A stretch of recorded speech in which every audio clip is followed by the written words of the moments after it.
Okay, शुरू करते हैं। हेलो एवरीवन, सभी को फिर से गुड इवनिंग। और जैसा आप सभी को पता है, हम लोग क्लास 10 के मैथ्स में चैप्टर 9 पढ़ रहे थे। ऊंचाई एवं दूरी कहें या फिर त्रिकोणमितीय के अनुप्रयोग कहें, हाइट एंड डिस्टेंस या फिर एप्लीकेशन ऑफ ट्रिगोनोमेट्री, मतलब ट्रिगोनोमेट्री का क्या यूज है। तो पोल में आंसर करते रहना है, रिकॉल नहीं कर रहे। क्योंकि टॉपिक कंप्लीट नहीं है। तो पहले इसमें सारे टाइप देखते हैं। देखो, आपका क्या था हाइट एंड डिस्टेंस में, अभी तक जो हमने टाइप 1 कवर किया है, ठीक है। तो उसमें क्या होता था, अभी तक आपका एक ट्रायंगल बनता था, ठीक है।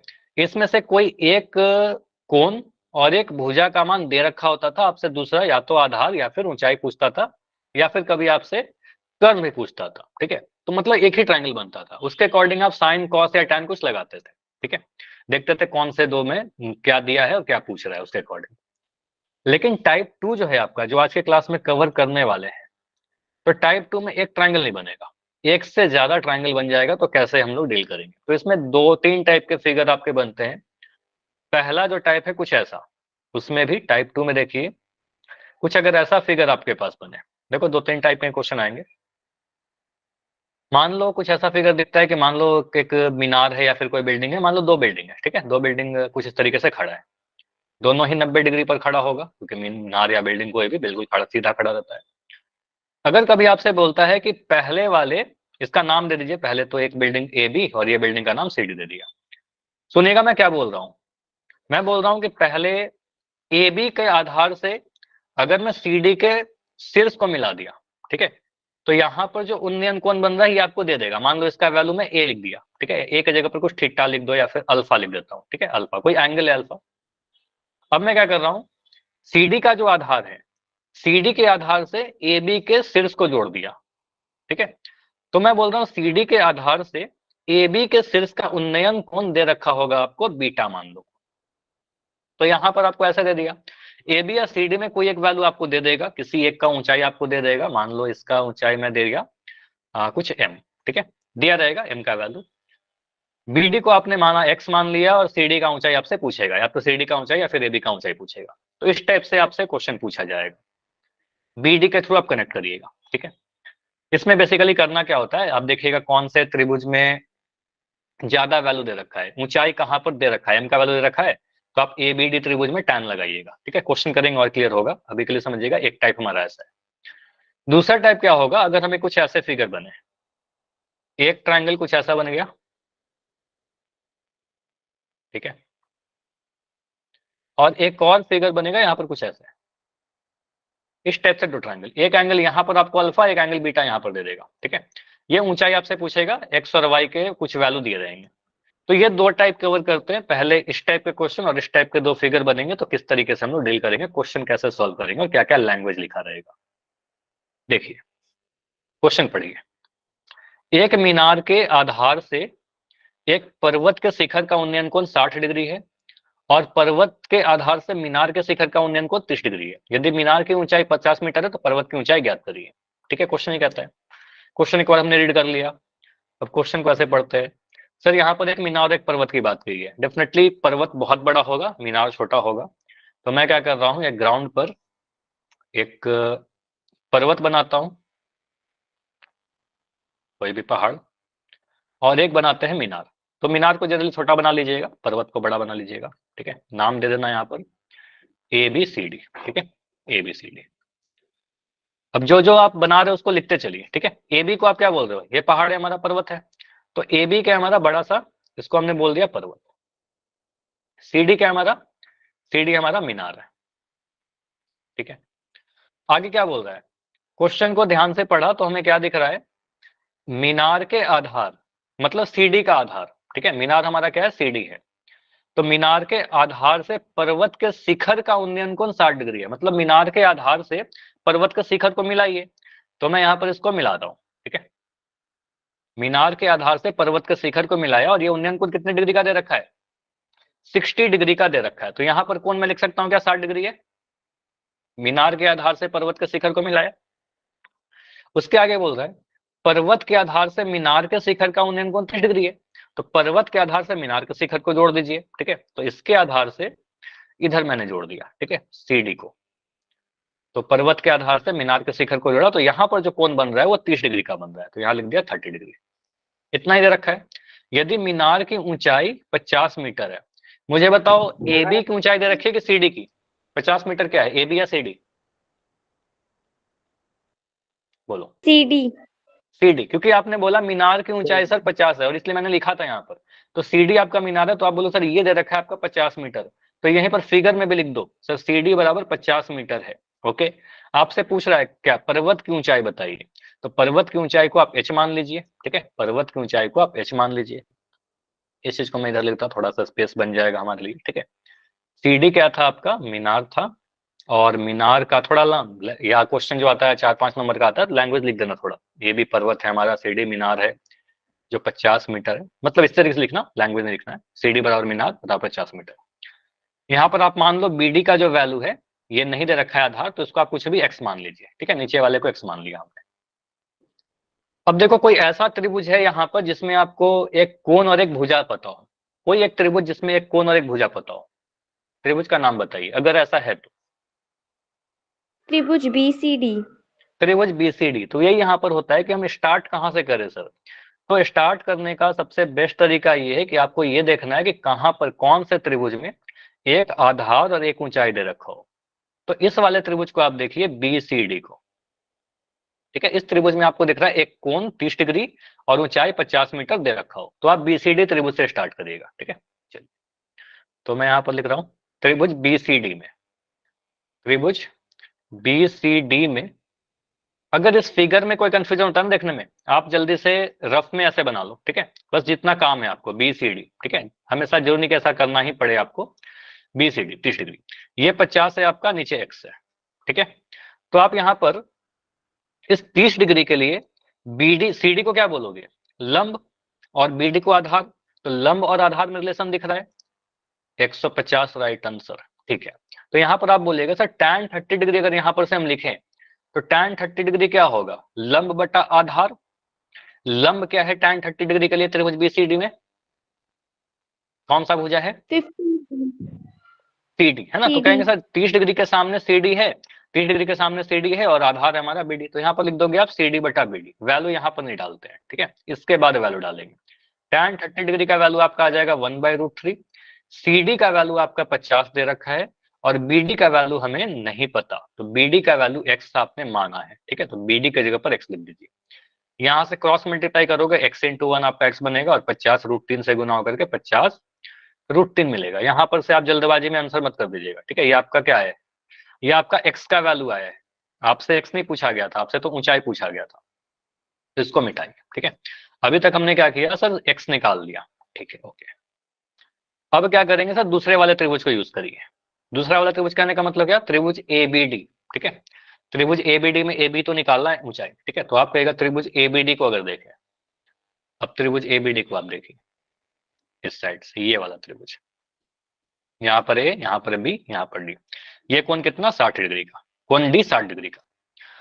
तो कोण 60 डिग्री के लिए अगर मैं tan लगा दूं, क्योंकि आपको पता है एच निकालना है, एक्स का वैल्यू आपको पता चल चुका है अब, तो यहां से अगर मैं tan 60 डिग्री लगाऊं, लंब और आधार में रिलेशन दिख रहा है, तो आप लिख सकते हो tan 60 डिग्री बराबर ए बी बटा बी डी, लंब बटा आधार। ठीक है, तो आप सिंपल लिखिए लंब बटा आधार। तो यहाँ पर लिख सकते हो सर ए बी आपका लंब हो गया और बी डी इसका आधार हो गया। tan 60 डिग्री का वैल्यू कितना होता है, √3। ए बी का वैल्यू नहीं पता, ए बी को आप एच बोल दीजिए, यहाँ पर चाहो लिख देना ए बी बराबर एच, पर्वत के पास। ठीक है, बी डी का वैल्यू कितना है, बी डी आपका एक्स है। ठीक है, बी डी आपका एक्स है। एक्स का वैल्यू आपने सॉल्व किया है क्या अभी, बोलो। एक्स का वैल्यू निकाला 50 √3, रख दो यहाँ पर, या चाहो तो ऐसा लिखे ना, बेटर होगा कि आप ऐसा लिख दो, इसको गुना कर दो, √3x बराबर कितना, h। तो h का वैल्यू कितना आ गया, √3x। तो x का मान पुट कर दो, h निकल जाएगा। ठीक है, सिंपली आपको करना सर h का वैल्यू कितना है, √3 इंटू एक्स। एक्स का वैल्यू कितना, 50 √3, 50 √3। अब यहाँ सॉल्व करिएगा, 50 तो 50 रहेगा नंबर, और मुझे बताओ √3 जब √3 से गुना होगा तो कितना मिलेगा, √3 जब √3 से गुना होगा तो 3 मिलेगा। ठीक है, आपको पता है √3 इंटू √3 कई बार कर चुका हूँ, 3 आ गया। ठीक है, 50 को 3 से गुना करेंगे, 5 3 15, और एक जीरो यहाँ पर था, ये जीरो आ गया, 150। इतना आंसर छोड़ दें या कुछ और लिखना पड़ेगा, 150 मीटर। मीटर, बहुत बढ़िया। तो यहाँ पर आप क्या बोले सर, इकाई लिखना बहुत जरूरी है। यहाँ पर मीटर में दिया गया था मीनार का ऊंचाई, तो पर्वत वेग मीटर में ही आएगा आपका, तो यहाँ पर 150 मीटर आंसर छोड़ेगा। तो इतना आंसर छोड़ोगे नंबर नहीं कटेगा। एक लाइन और लिख सकते हैं, क्या लिख सकते हैं सर, पर्वत की ऊंचाई 150 मीटर। ठीक है, एक सेकंड।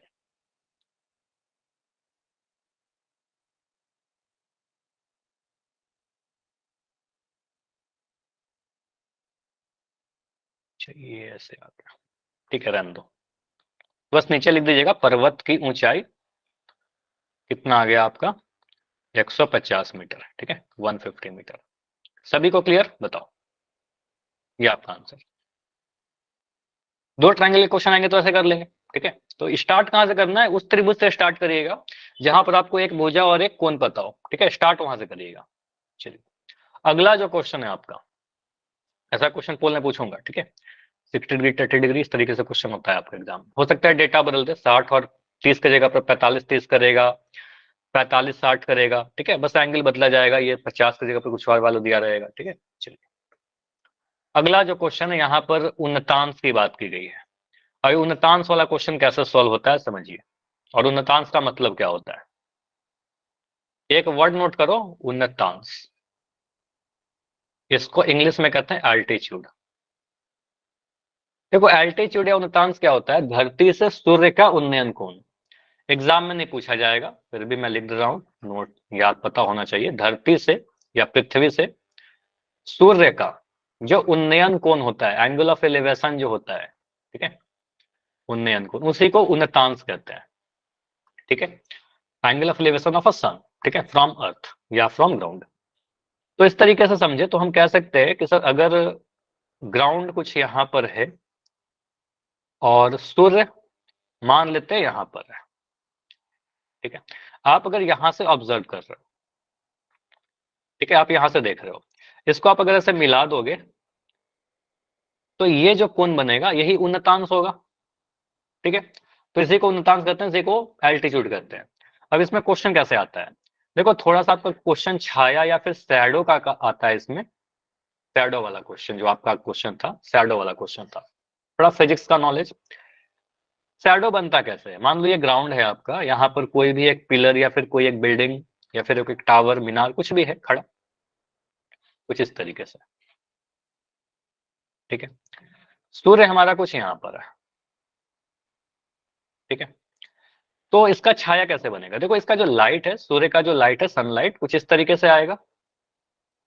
ठीक है, और ऐसे कुछ जाएगा।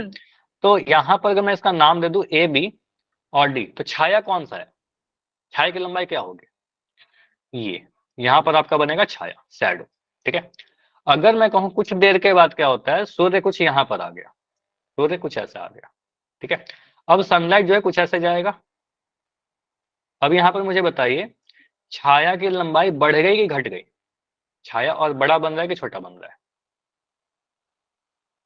अब इतना बड़ा छाया बनेगा। ठीक है, ये पूरा छाया बनेगा जमीन पर। ठीक है, तो अब बोले सर छाया इतना बड़ा बन रहा है, केस नंबर 1 में इतना बना था, केस नंबर 2 में इतना बना था। ठीक है, तो केस नंबर 2 में जब आपका दिख रहा है कि एंगल ऑफ एल्टीट्यूड, देखिए यहाँ पर मान लो आपका 45 डिग्री है, तो ये वाला जो कोण मैं बोल रहा हूँ, ये वाला कोण मुझे बताइए 45 से ज्यादा रहेगा कि कम रहेगा। दिख रहा है 45 से कम है। जैसे जैसे आप मीनार से ए बी से दूर जाओगे ना, आपका क्या होगा, आपका एंगल घटते जाएगा। तो इसका मतलब यहाँ पर कह सकते हैं सर ये कोण कितना दिया रहेगा, मान लो 30 डिग्री का दे रखा है, कुछ भी दे सकता है 30 डिग्री, 45 से तो कम ही रहेगा। ठीक है, तो यहाँ पर हमें दिख रहा है कि जैसे जैसे हम दूर जा रहे हैं, छाया बड़ा होते जा रहा है ना।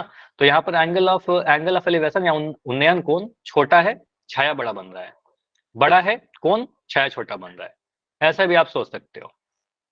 जितना आप दूर जाओगे, यहां से आप सोचो ये कोण कितना छोटा सा दिख रहा है। ठीक है, और ये कोण देखिए कितना बड़ा सा दिख रहा है। यहाँ पर छाया छोटा है और यहाँ पर छाया बड़ा है, तो एंगल जैसे जैसे छोटा होते जाएगा, छाया की लंबाई बड़ी होती जाएगी, शैडो बड़ा होते जाएगा। जैसे जैसे कोण बड़ा होगा, शैडो छोटा होते जाएगा। आप बिल्कुल इसी के नीचे आ जाओगे। ठीक है, मान लो ऐसे, तो बिल्कुल इतना छोटा सा छाया बनेगा।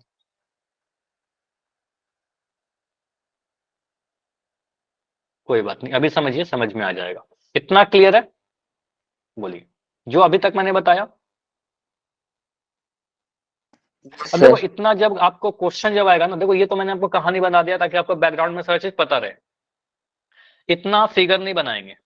अब आपको इतना पता चल गया तो आपको पता है शैडो वाला क्वेश्चन जब आएगा तो हम कितना करेंगे। देखिए, अगर एक पिलर है या फिर कोई एक मीनार है, ठीक है, इसी की शैडो की बात की जाएगी।